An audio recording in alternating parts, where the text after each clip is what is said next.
lymphatic vessels.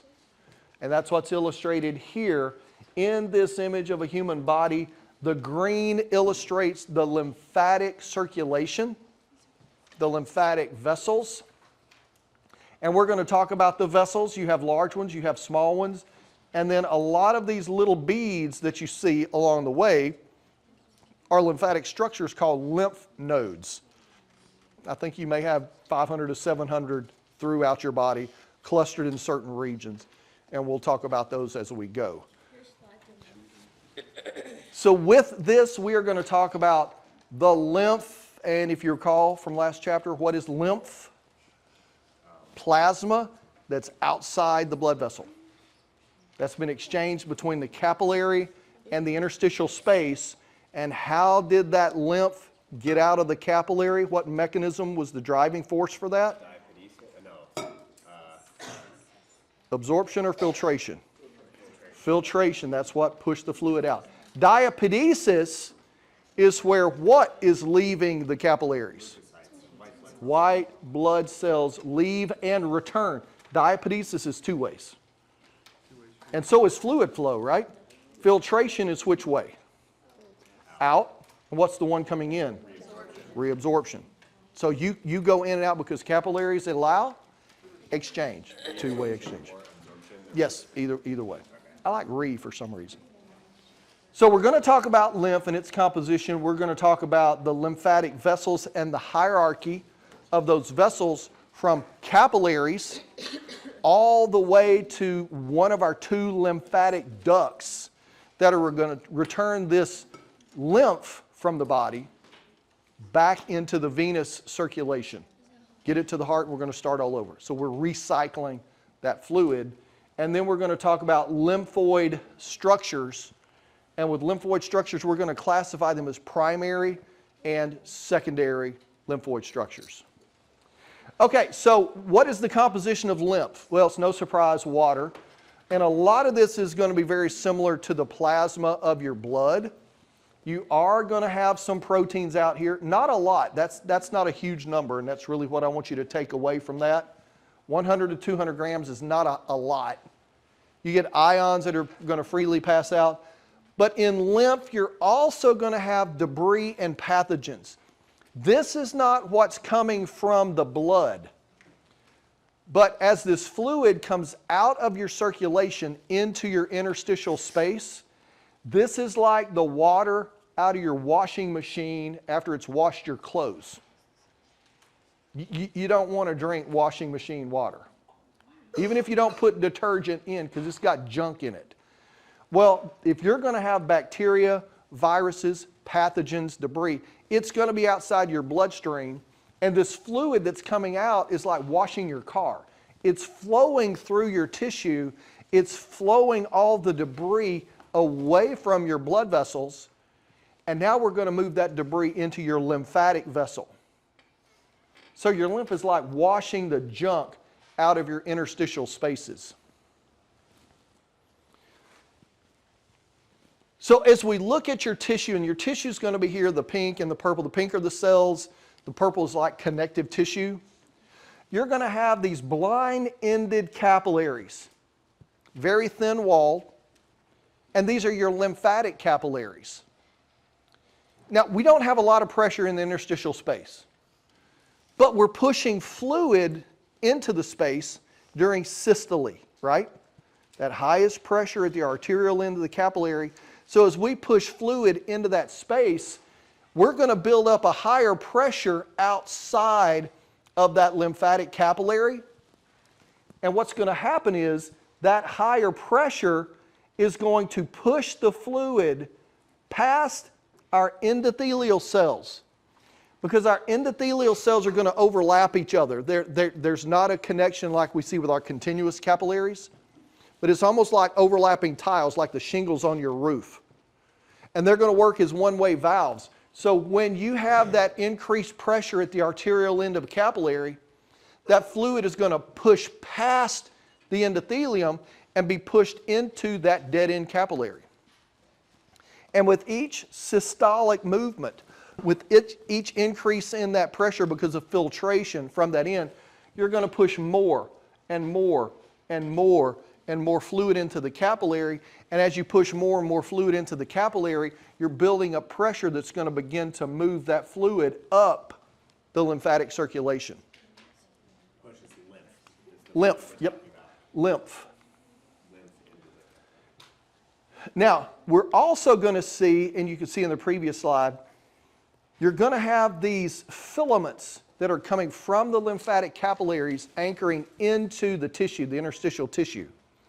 That's holding that capillary in place because your body's moving around, your organs are moving around, and we don't want them to move too far away from where they are because they're going to live around these capillary beds because that's where exchange is going to occur, right? All our capillaries are going to be together. So your lymphatics often travel along with veins, and your lymphatic capillaries absolutely exist outside of your vascular capillary bed to absorb that excess fluid. Now here we see in this illustration our capillaries down at the bottom with our capillary bed. Well, we said that our endothelium was one-way valves to get in, right?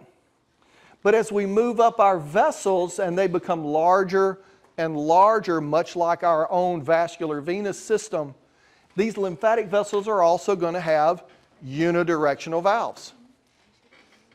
So as the fluid is pushed up past the set of valves, when we have diastole, we have that lower pressure and it tries to drop, it's not going to go past the last set of valves it made it through. Again, it's like that staircase that this is going to climb just like we did in our venous system because it's really low pressure in the lymphatic system. So what do we use? Skeletal muscle pump, respiratory pump, because these things are going to be associated with our veins and our arteries to a degree, and even our arteries. As our arteries pulse with those lymphatic vessels close by them, that's going to kind of provide a little bit of pumping activity going on there. And in our larger lymphatic vessels, we do have some smooth muscle that can kind of pulse. Because this isn't directly connected to the heart, right? It's indirect, getting the pressure just from the fluid flowing in and all these other accessory pumps.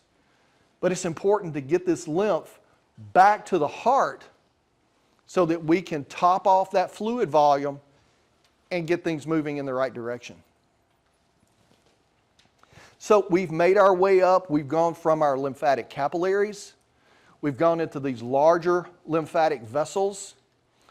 And now finally we get into lymphatic trunks. 4 of them are going to be paired right and left. And then we're going to have a single trunk that is an intestinal trunk. And all of these trunks then are funneling all of the lymph from the smaller vessels to 2 lymphatic ducts. And these lymphatic ducts are going to be either the right lymphatic duct. This is the smaller of the 2 simply because it's going to drain just the upper right quadrant of the body. Here in the illustration, you see the dark green? That is the area that is drained by the right lymphatic duct. And it's going to just drain this shaded side of the body. It's going to come from the right side of the head, the right arm, this right upper quadrant of thorax, and it's going to empty into the right subclavian vein that's going to come into, I believe, the superior vena cava, and then come back to the heart, and that returns that fluid back into the vascular circulation, right? The other lymphatic duct is the thoracic duct. It's going to be larger than the other because you only got 2. And it's larger because it is going to cover everything else. The lower limbs, the abdomen, the left side, left arm, left thorax, left side of the head. All of that's coming in and it's going to the left subclavian vein. Not the vein itself, but near the left subclavian vein and another, that intersection. But again, it's very near our vena cava, and that's going to put that fluid back into our vascular circulation. So these are some of the trunks that you see here. And you see the little beads all along the way. What did I say the beads were? Lymph nodes. Those lymph nodes are going to house a ton of leukocytes. And so that's going to be one of our first places that we filter it. So we said we bring in debris. And so in lymph nodes, it's not surprising, we're going to have a lot of macrophages. What do macrophages do? They're the vacuum cleaners of the body. So they're going to pick up the debris. We're going to have a lot of lymphocytes in there. So basically, there are two ways that your immune system can protect you. And my dad, he used to tell me when I was sick, hey, you got to take your medicine because that's going to help all the soldiers in your body fight off the enemy, right? So one way you can fight off the enemy is you send out a patrol, right? You send out a patrol to go find the enemy. If you've got a patrol of 10 people and you're having to cover 100 square miles, what are the chances you're not going to find the enemy? Pretty good. Isn't it a lot easier to be at your camp of 5,000 soldiers and it comes a flood and the flood washes all of the enemy right into the middle of your camp? That's what's happening with the lymphatic system. It's washing all of the pathogens into where all your immune cells are in the lymph nodes. And it makes it a lot easier for them to find the match to get rid of that pathogen that way. So now we have left some of the basics of the lymphatic system, the vessels, the lymph, the composition, and now we're going to go look at lymphoid structures. And this is a list of the lymphoid structures that we're going to talk about.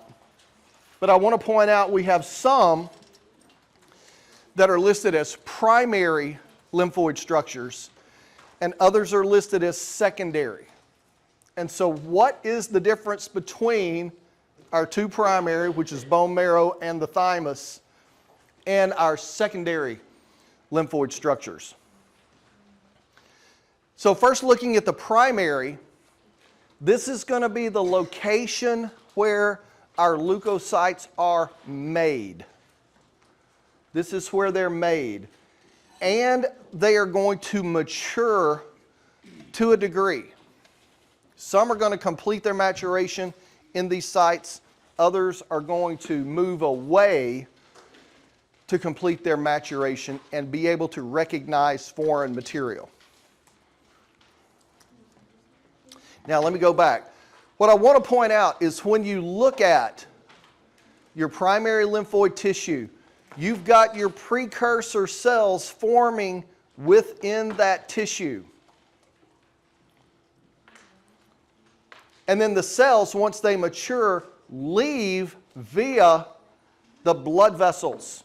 You see some here might even end up in lymphatics. But they're leaving these primary lymphoid organs in vascular elements. That's going to be another distinguishing feature that we have from secondary. Can you say that again, please? Yeah, you've got cells in the thymus, cells in the bone marrow. How they leave is via the blood or lymphatics, so some vascular element to go elsewhere. Okay. Secondary, they're doing things different. These are going to arrive, the cells are going to arrive at these organs that are principally for storage. And this is also a location where these cells will initiate an immune response to a foreign body. You're not necessarily going to do that in the bone marrow and the thymus. You are going to do it in a lymph node, in the spleen, in your tonsils, and in some of these other lymphatic locations. But the arrival of these cells is going to be from a primary lymphoid organ via the blood. But you can also have the arrival through what is called the afferent lymphatic vessels. Now in A&P1, I think we went over afferent and efferent. Do you remember that terminology? What does the A in afferent mean? A in afferent means arrive. Arrive. Because what does the E in efferent mean? Exit. exit.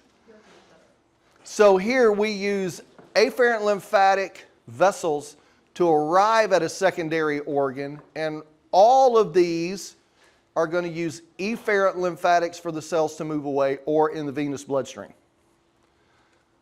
So that's another distinction between primary and secondary. And we'll talk about these structures in this pattern a little bit more as we consider each one of these individually. So we're going to start with the primary lymphoid organs. We're pretty familiar with red bone marrow because that's where we made what? That made it red. Red blood cells. That's where red blood cells are created in the red bone marrow. Do you remember what yellow bone marrow is full of? Fat. So red bone marrow, the site of hematopoiesis. You can also say hemopoiesis. But this is also the site where all formed elements are made. Our formed elements, red blood cells, white blood cells. What's the other formed element? Red, white, platelets. Now, when we look at all the formed elements, red, white, platelets, what we're going to see is that this group, the T lymphocytes, these have to first go to the thymus, and the thymus is where they get that letter T in their name. And that is where they finish the maturation process.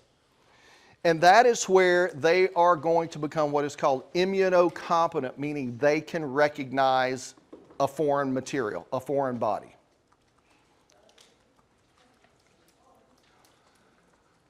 The rest of the cells, the basophils, eosinophils, the macrophages, the B lymphocytes, these are all going to leave the bone marrow and they're going to enter into the bloodstream.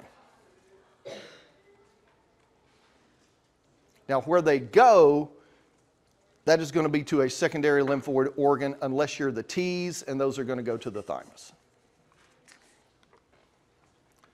Now, the thymus, we've already said it's the site of where we're going to have our T cells finish the maturation process. And in the illustration, you can see the location of the thymus just superior to the heart, situated between our right and left lungs in this area that is often referred to as the mediastinum. And the thymus is a bilobed organ.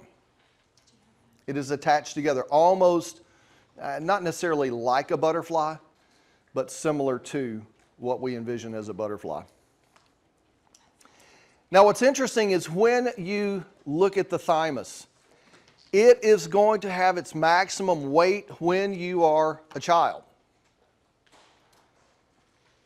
And this is when you're building up all your exposure to these pathogens. You're activating and maturing all these T cells. And so after puberty, it starts to regress. And a lot of the connective tissue and the lymphatic tissue that you have inside your thymus is replaced with adipose tissue. It doesn't necessarily atrophy, but it does become less and less functional. And maybe that's a possibility why kids, they get sick all the time, but it's not that devastating. Whereas the older you get, illnesses become more and more severe. Because as you get older, your immune system is just less and less able to handle the pathogens that you encounter. Now, they've tried to show this from the outside a little bit, but each one of these two lobes is subdivided by connective tissue into lobules, or different kind of segments and compartments, and they're smaller. So lobes are big, lobules are smaller, kind of like arteries versus arterioles. And within the lobules, you're going to organize them into a cortex and a medulla. Where do you typically find the cortex in any organ or tissue that we're looking at? On the outside, and the medulla is inside or in the middle. And so as we look at our thymus here on the left, we can see this dark region in these sections that almost look like lymph nodules That dark region, that is going to be the cortex. And the lighter inner region of our lobules is the medulla. This is an example of what in a child the thymus would look like versus an adult, and this is the histology of what the adult tissue might look like. That's probably, what would you say, 70-75% adipose tissue now? Most of your immune cells are no longer in the thymus, and the thymus is extremely small, proportionally speaking to the rest of the organs in the thorax.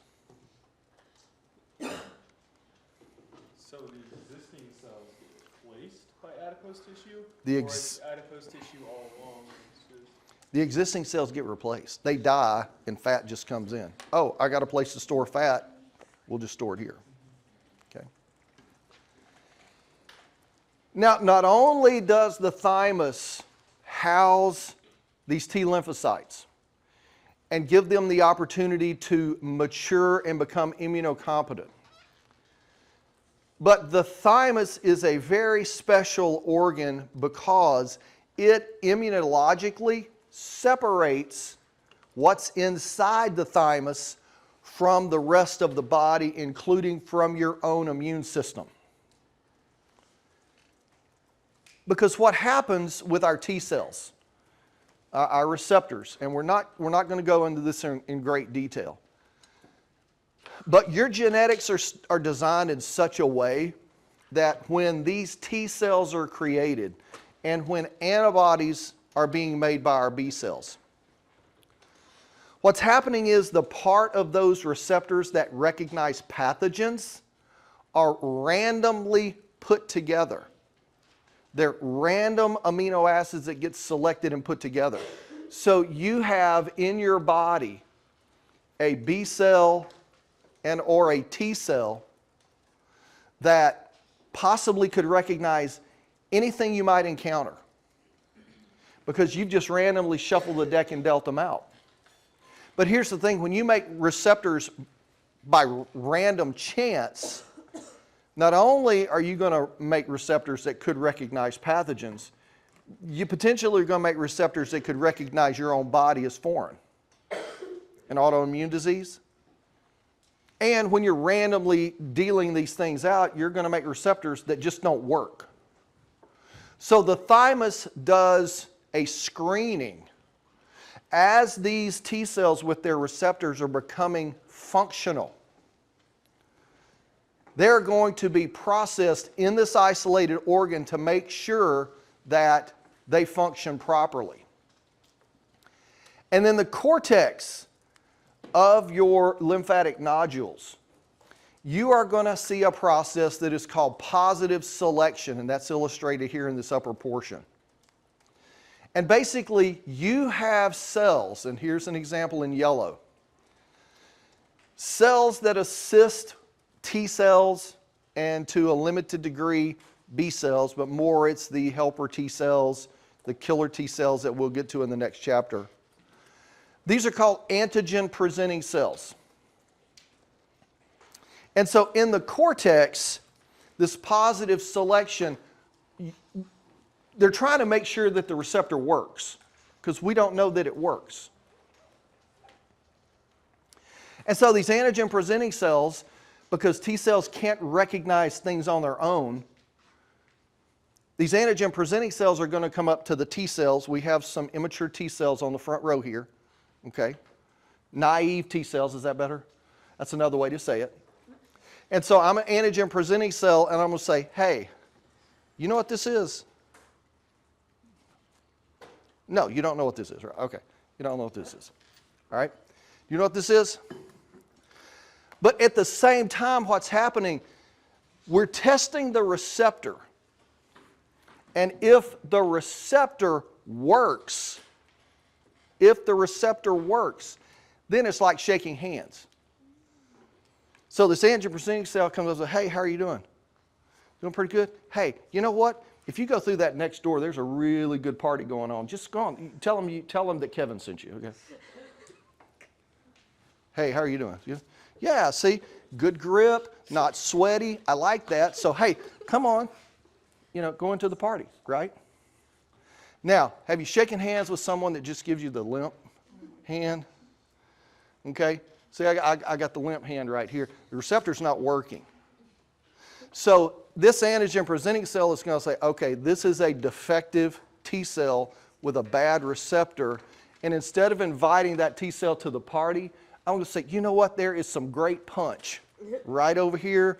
Go help yourself. Because that punch is poison. And when that cell drinks that punch, they're going to undergo apoptosis. Do we know what apoptosis is?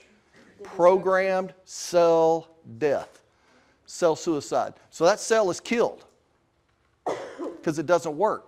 So do you see the positive selection? Okay, here's the knuckle cruncher. Have you ever, no. You know what knuckle cruncher? Person that grabs your hand and just tries to, no, I'm not shaking your hand. No, just squeezes as hard as they can. So this receptor's binding too tight. That's not good either. Hey, there's some Kool-Aid for you right over there. Go get it.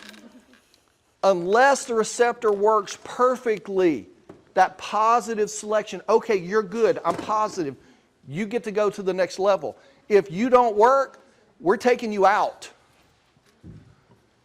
The percentage of T cells that come into the thymus versus those that leave, less than 20% of the T cells actually ever leave the thymus. 80% plus have to go and undergo apoptosis because they just don't work properly.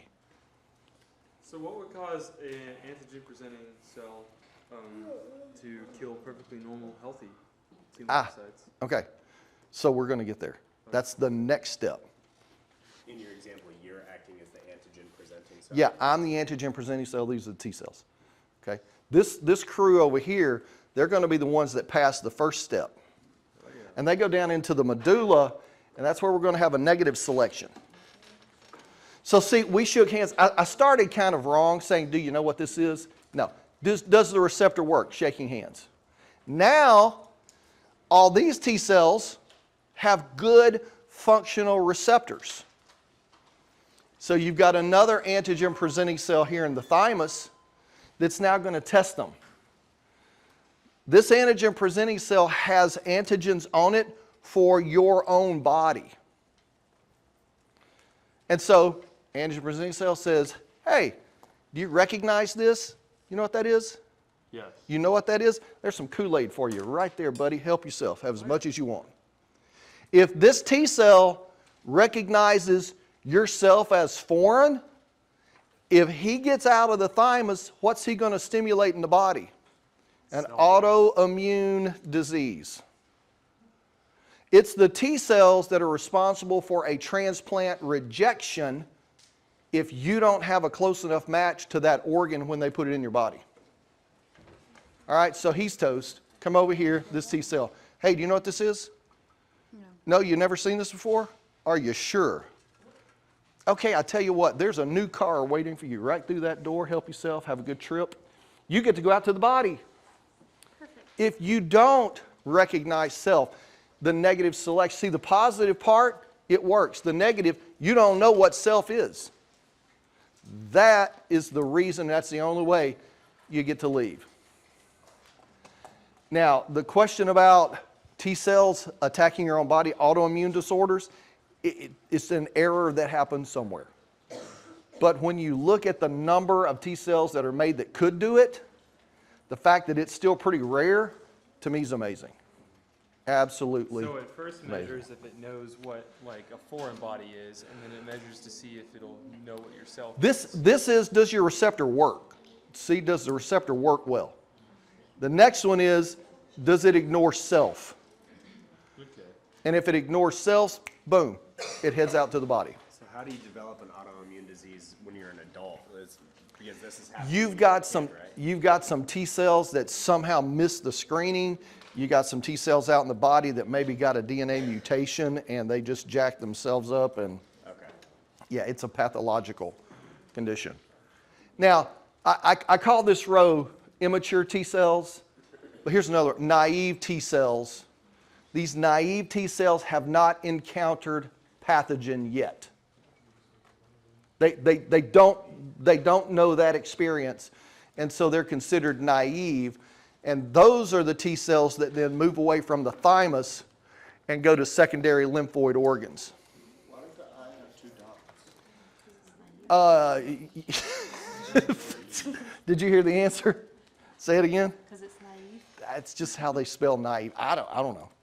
Anybody know what those 2 dots are? It's a German word. It's a German word? Everything's German. I don't know. Not. That's just for naive. I've always seen the 2 dots. So as we mentioned, if you do not work and you recognize self, you undergo apoptosis. Programmed cell death. And that's the end of you. You're not going to cause any trouble out in the body.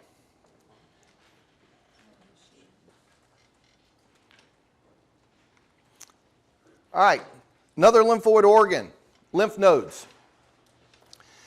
These are the beads that we've seen in a lot of the illustrations in our lymphatic vessels. The vessels run along and you'll see an enlargement, you'll see an enlargement, you'll see an enlargement. Those are the lymph nodes. And with the lymph nodes, the first thing I want to point out is lymph nodes are said to be encapsulated. They have a connective tissue wrapping around it. Everything is held inside. Because this is going to be one of the many filters you have in the body. And you're going to have hundreds of these lymph nodes throughout your body. You're going to have lymph flowing through the lymphatic vessels coming into a lymph node, and there are quite a few of them that you see in the illustration. And typically there's only a single efferent lymphatic vessel that leaves. These are going to kind of look like a bean, so they're going to have an indented shape here. That indention is called a hilum, and it's going to be at the hilum where we see the beginning of our efferent lymphatic vessel is taking this filtered fluid away from the lymph node and taking it on down through the lymphatic circulation. Yeah? Can anything diffuse through their encapsulation membrane? No. No. There's not going to be a lot of diffusion in and out of this thing. So I said we have a lot of lymph nodes in the body. And typically you're going to see them sort of accumulated together, clustered together. Whenever you go to the doctor and you have, you're not feeling well, you have an infection, one of the places the doc is going to feel is under your neck. You go, oh, feel and see if you have swollen glands. You do have glands there to check, but he's also checking the lymph nodes. Because you have immune cells. And if your immune cells are mounting an immune response, they're going to make more cells. And what's going to happen to that lymph node? It's going to swell up. And with it being encapsulated, if you pack a lot of cells in there and it's putting pressure, it's going to be sore. Have you ever had a swollen lymph node that you could feel? You have them around your neck and head. Axillary, do we know where axillary is? Armpit. Inguinal is down in your groin area. So you can feel that swell. This is a histological view looking at the inside of the lymph node, and we're going to talk about this on the next slide. But you can see we have the lymphoid nodules packed into our lymph node. So that's like, in that bottom one is one of those purple clusters in the top. No, this is basically a histological view very similar to this right here. Oh, okay. Yeah, yeah. So does the unwanted material go out through the efferent, or does it stay and then? Unwanted material, debris, you're going to have macrophages in here and they're just going to gobble it up. Any pathogens, bacteria, the lymphocytes are going to take care of them, so it's going to stay in here and be processed. Any waste or any breakdown could come through here and going out to the heart, and then it's going to make its way back to the kidney, it's going to make it through the liver, so yeah. Oh, Go ahead. When they eat the debris, what happens to the debris? Like, whenever the macrophages. The macrophages processes, and I'm going to say whatever the leftover is, it's going to make its way out here to further be filtered in the liver, in the kidney, Okay. yeah, And then spleen, be discreted that way. yeah. Okay. I was going to say, what kind of waste products can you expect out of coming out of lymph nodes? You know, the macrophages are going to be pretty good about recycling most stuff. So it's not going to be a lot, really. But whenever you have phagocytosis, typically at some point you do have exocytosis, where the cell spits it back out, what it doesn't use. It's going to travel through the efferent vessels. Yeah, the vesicles come out, and then you have exocytosis just out into space. So in this particular histological slide now, we can see how the lymph node is divided up into sections, and it's going to be connective tissue sort of septa that grow down and divide into these sections. And it's within these sections that you're going to have these accumulations of lymphocytes called lymph nodules. You can see there's a dark ring and a light ring. That is your lymphoid nodule. And whenever you see that light ring in the middle, it's just not solid purple, that's been a lymphoid nodule that has been challenged by a pathogen and it's been activated. And so it's able to recognize material. So when fluid comes in, it's going to first come through this cortex where we have our lymphoid nodules and our lymphocytes, macrophages, connective tissue cells, and then the flow percolating through all of these cells to capture the debris, process the pathogens. The cleaned fluid is going to make its way to the medulla, where we have these larger spaces called sinusoids or sinuses. And that's going to allow the fluid then to flow into this region of the hilum and into our efferent lymphatic vessel. Does CT stand for? Connective tissue. And again, I underlined the E in efferent because E means what? Exit. Yeah, it's easy to confuse afferent if you think afferent is away. But afferent is arrive and efferent is the exit. This is just a little bit higher mag look at a lymphoid nodule. And when these are activated, the center part, that lighter center part, is called the germinal center. That's how you can recognize those. You can see the larger spaces in this illustration in the medulla, the medullary or the lymph node sinus, and then a little bit better look there at the cortex, lymph nodules in the lymph node, and the white spaces that you see in the medulla being the sinuses. So what turns lighter when a pathogen?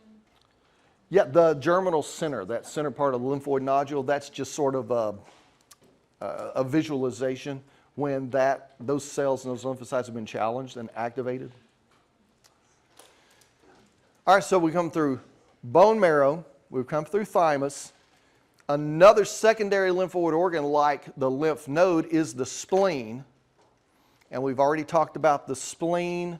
The spleen helps to process and remove old and dying and defective red blood cells. It's also going to remove bacteria and foreign material. Does that surprise anybody? Bacteria and foreign material. Typically, what removes bacteria and foreign material? Red or white blood cells? White blood cells, but the spleen is red. We've only talked about the red blood cells here in the spleen. And even when we look at another function of the spleen, it's going to be a storage compartment for platelets and red blood cells. I mean, upwards of 30% of blood is stored in the spleen, and in emergency situations, you can recruit additional blood out of the spleen, but just normal resting conditions, a lot of it's going to be stored here. So what is it with the bacteria and the foreign material? And why do we include the spleen as a lymphoid organ? Be thinking about that. We're going to answer that question in just a bit. Well, the spleen's the largest of our lymphoid organs so far. And here we're looking at an actual spleen. We're looking at the underside. And this is going to be the portion that actually faces the greater curvature of the stomach. And it's indented, it's convex, and so this is the hilum of the spleen.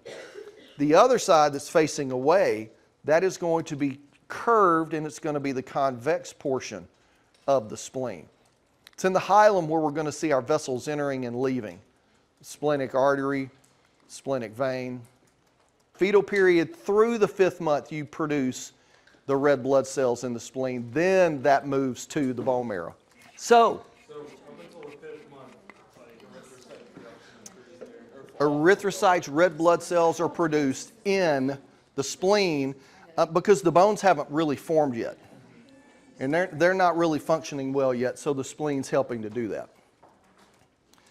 Now, the bacteria, viruses, the removal of debris, that is going to happen in the spleen in the area that we call white pulp. We have white pulp and we have red pulp. And I think you can understand what those names mean, right? White pulp is referring to what kind of cells? White pulp is white blood cells. Red pulp? Red blood cells. So when we look at the spleen and we see these nodules, and these nodules are going to be centered around an artery. And this is going to be called a central artery. Around that central artery, you're going to have collections of T and B lymphocytes and macrophages. And then peripheral to this white pulp is going to be this deep red area with these sinuses, and that's going to be the red pulp. The red pulp is where we have the splenic sinusoids that screen and process and destroy the red blood cells. So as the blood flows through here, you're going to have all of these lymphocytes around the vessel so they can encounter pathogens and debris first. Then out in the red pulp, we're going to have everybody coming out through the sinusoids, but the old nasty red blood cells, they're going to get destroyed. And you got to have macrophages out there to help remove the debris and process the heme and process the iron and all of that. So here's a histological view. Here's the capsule of the spleen, because we don't want this stuff leaking out. Here is one of our splenic nodules. There's another splenic nodule. What you can't see so well, I believe it might be right there, and there may be another right there, but just a very small cross-section through a splenic artery. But this material, this dark material, even with that light area there, that's your white pulp. And once you get out here, do you see how it gets much, much more red? And you can see these white spaces interdispersed with the red. The white space are the sinusoids. The red are the red blood cells. And again, we can see the same thing. There's the white pulp with our lymphocytes and macrophages. There's the red pulp, which is predominantly filled with our red blood cells being processed in that material. So, as we look at the flow of blood coming in. Sorry? What is the most important force driving reason? Sorry. That's okay. I was like, oh. So when we look at blood flow related to the spleen, the splenic artery is going to move blood which direction relative to the spleen? Towards the spleen. The splenic artery moves blood to the spleen. It's kind of tricky because arteries move blood where? Away from the heart. So when you're talking about an organ other than the heart, arteries are going to be moving blood to that organ. So this is coming into the hilum. And we haven't gone through all of the branching that happens, but we're going to branch until we eventually get to a central artery, and that's surrounded by our white pulp. And I think some books will even call it, there it is, periarterial lymphatic sheath, or PALS, but that's white pulp. Then we pass through the white pulp and come out, and this is where we start to see our sinusoids. That's what these enlargements in this illustration are trying to illustrate. And the cells are squeezed through those, and that destroys the red blood cells. But then we also have venules that are going to pick back up those cells and the cleaned fluid that the macrophages haven't gobbled up. And from the venules, then we're going to go into various sized veins until we reach the splenic vein at the hilum that leaves to go into the venous circulation and go back to the heart. So this is the general, very much tip of the iceberg flow through the spleen. Splenic artery, central artery, sinusoids, venules, and splenic vein. That gets us in and out of the spleen. So because of the high amount of sinusoidal arteries, is there really not a need for capillaries? For this particular area, no, because those cells are so close they can diffuse. Now, once we're getting into the capsule and some of those thicker areas, you're going to have capillaries go into that tissue. Mm-hmm. So is that considered the arteriovenous anastomosis? Oh, man. Is this the arteriovenous anastomosis? Okay, I'm going to say for this particular one, I'm going to consider the spleen itself just a big chunk of capillary. I'm going to say it's simple, because remember, simple is one artery in, one vein out. Now, I know we've got sinusoids and other things, but I don't think that there's a description in our basic flow of blood that we had like that, the anastomoses, that would fit to. This is sort of a special occurrence there. All right, another secondary lymphoid organ, one that we may be a little more familiar with, tonsils. How many people have had their tonsils taken out? You know, it used to be a lot more back in the day where they were a lot more liberal about taking out your tonsils. And then we began to realize the tonsils really do a lot of good. And unless you're continually having chronic problems, it's best just to leave them alone.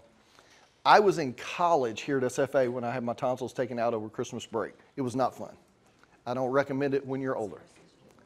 So you have 3 sets of tonsils in your body. The one you're most familiar with when you look in the mirror and you're brushing your teeth are your palatine tonsils. They're paired in the back of your throat. But you also have pharyngeal tonsils. And in our illustration, this is where the palatines are in the back of the oral cavity. You see the pharyngeals are up, getting closer to the nasal cavity.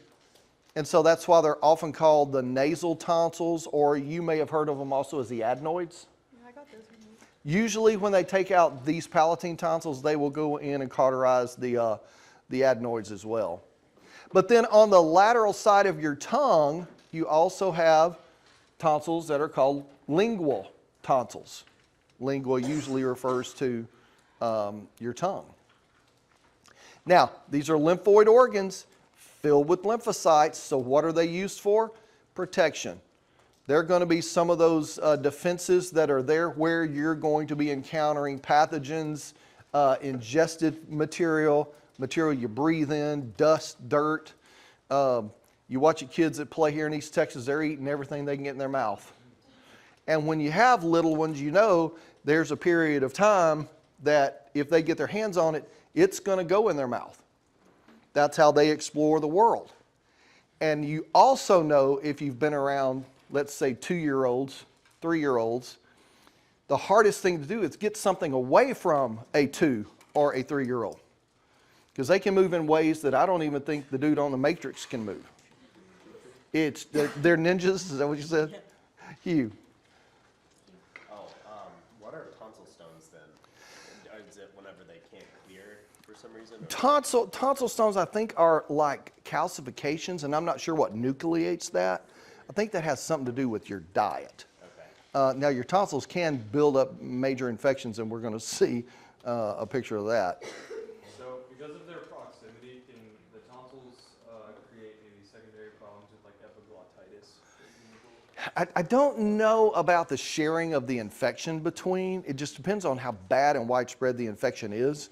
Typically, tonsillitis is going to be bad enough because it can occlude the pathway. Right. You know, I was having trouble swallowing. If it's bad enough, you're going to have trouble breathing as well. It's kind of what I was going to ask is like, why did they want to take them out so bad? Used to. Well, I had recurring tonsillitis and I was having trouble swallowing, and I like eating, so I wanted them gone. No, they don't. Typically, they don't fool with the linguals. Those are really, really small. But usually, as long as they're back here with a cautery, they're going to go ahead and cauterize that up there too. Yeah. So it's, Hang What about when your palatine tonsils grow back? I assume the palatines can get infected. I'm not aware of a lot of conditions where, I mean, you have infections of your tongue, you know, but specifically it's just that lateral edge. And I don't, you can get thrush or strep. yeah, but that's going to be a fungal thing, not necessarily just an infection like we typically have with chronic palatine tonsillitis. Question, yeah. So I was born with a enlarged tonsil, and it was only one side, so I got mine taken out. I was older. But they also did something with my turbinates. Yeah, I Like, think is we talked about that. connected? Like, You know, oftentimes when you have issues with your pharynx, you may have nasal issues as well. I had a nasal septum that I was born with that was not right or something. So when they took my tonsils out, they went and straightened up my nasal septum. So I tell people I had a tonsillectomy and a nose job. But I would not advise it. It was awful. It was just awful to have all that done at once. Okay, so this kind of gets to your tonsillectomy too a little bit. Tonsils have an incomplete capsule. If you look at your tonsil, you're going to see an epithelial lining over the tonsil that's continuous with your oral cavity. That is going to be your stratified squamous non-keratinized epithelium if you think back to ANP1. That's the same epithelium that lines your mouth. But then around this side where it connects to the body, you've got a connective tissue capsule. Now, I don't know how tonsillectomies are done today, but in the past, what they would use was a cautery lasso wire. They basically take this wire loop that is hot and heated, and they loop it around the tonsil, and they close the loop, and your tonsil just pops off, leaving cauterized scar against the connective tissue. I mean, it's not a very detailed procedure. I'm not sure if that's how they do it, if they're a little more slow and deliberate these days, how they do that. But that's one way that they can get it off pretty easily. Here you can see some of the lymph nodules that are present. There's a lot of them. You can't really see them in this slide. But the way to increase the surface area of the tonsillar epithelium so that these pathogens can get close to your lymphatic tissue is you have these large invaginations that go down into the tissue itself, and those are called tonsillar crypts. You can see them on your surface if you look at the palatine tonsils in the back of your throat. It looks like pits, maybe. Those pits are the openings here on the outside to those tonsillar crypts. They're not just cracks and breaks, but they're like holes that are drilled down into the tonsil. Which type of tonsil were we just looking at? Those are palatine. Those are palatine. Yeah. Anybody seen this before? Yeah, this is tonsillitis. Not sure what it's caused. Could be strep. Yeah, this is not good. Yeah, your throat is sore. You're going to be on some pretty strong antibiotics, and depending on how recurring these things are, they may need to come out. All right. Everybody knows what this is, right? The uvula, or as my kids used to say, the hangy downy thing. So this is actually, it's a little bit light to see, but this is not the same individual, but this is an individual whose tonsils have been removed, and you can sort of see the scarring, and I think there may even be some black tissue back there from the cautery of where those walnuts were taken off. And you can see how much space you have recovered from these swollen tonsils and how much more open your pharynx is going to be. Can they take them out while they're swollen and infected like Oh yeah, they take them out. that? Would that not like, I think they would prefer for them to go down, but if it's bad enough that you're not swallowing and having trouble breathing, they'll get them out. Yeah. And you'll be on antibiotics for a while, but. All right, so we had primary lymphoid tissue, we've had secondary lymphoid tissue, and now we get into diffuse. These are not organized in such a way that you can identify, oh, those are your tonsils. Here's a spleen. Here's a lymph node. But if we look through other tissues, and we may have these in every organ of the body, but here in our intestinal tract, we can see these lymphoid nodules present. This is the submucosa of our intestine. This is the appendix, and we can see, again, lymphoid nodules down here in the submucosa. These are going to be in places where you're likely to encounter pathogens, and certainly in your digestive tract, that is a good place to encounter them. Now, the reason that we don't identify these as structures is simply because, yes, we have lymphoid nodules, but that lymphoid nodule, if we were to look a month later in this individual, if we could, that lymphoid nodule wouldn't be in the same place. It wouldn't be the same size. So these are transitory. They come and go. But they're so prominent enough, and you always see them, that in your intestines they got the name Peyer's patches. And that's going to be an identifying characteristic. Do y'all still do histology in A&P2? Yes. A little bit of histology. When y'all get to the GI tract, if you are going to have to identify the regions of the small intestine, Peyer's patches is going to be one of those things. When you see that, you know exactly where you're looking. Now, you can also have these diffuse accumulations that maybe aren't as prominent looking as nodules.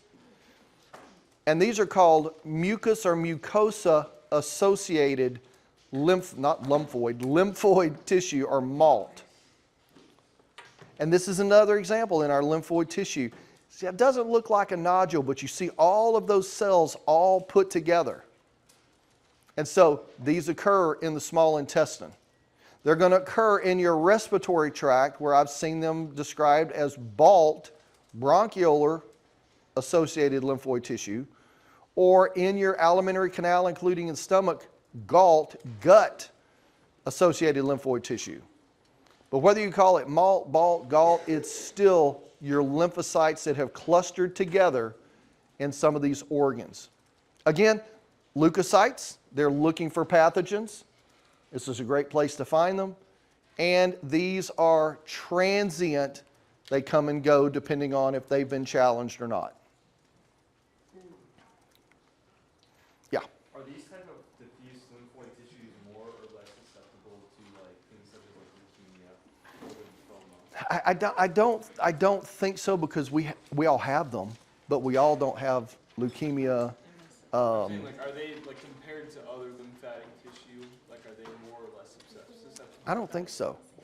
Where does leukemia really begin? It's hard to say. Does it begin in the bone marrow? Does it begin in any of these one organs? Yeah.